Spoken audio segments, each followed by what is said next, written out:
भारतीय अदालत ने हुकूमत को जासूसी के लिए पाकिस्तान भेजे गए जासूस को मुआवजा अदा करने का हुक्म दे दिया।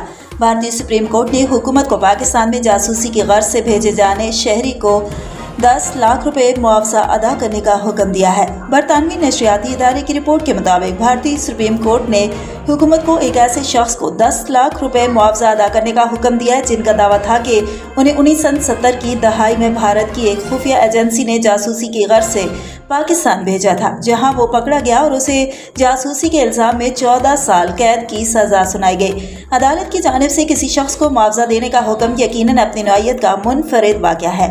भारतीय सुप्रीम कोर्ट ने इस केस को अजीब हक़ाइक़ और हालात पर मबनी करार देते हुए महमूद अंसारी नामी शख्स को मुआवजा अदा करने का हुक्म तो दिया, लेकिन अपने फैसले में अदालत ने महमूद अंसारी के इंडियन जासूस होने और जासूसी की गर्ज से पाकिस्तान मिशन पर जाने के दावे को कबूल करने से गुरेज किया।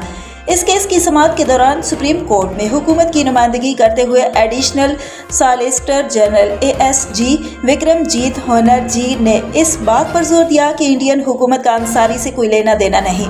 इंडियन अखबार हिंदुस्तान टाइम्स के मुताबिक अदालत ने कहा कि कोई भी हुकूमत अपने खुसूसी एजेंटों को कबूल नहीं करती, कोई भी हुकूमत उनकी मलकियत नहीं लेती। शायद ये सही ना हो, लेकिन ये इसी तरह काम करता है। महमूद अंसारी ने कोटा शहर से फ़ोन पर बात करते हुए इस फैसले को इंसाफ की जीत करार दिया। ताहम उनकी बेटी फातिमा, जो अपने वालिद की पाकिस्तान में गिरफ्तारी के वक्त फ़कत 11 माह की थी, का कहना था कि उनके वालिद को पूरा इंसाफ नहीं मिला।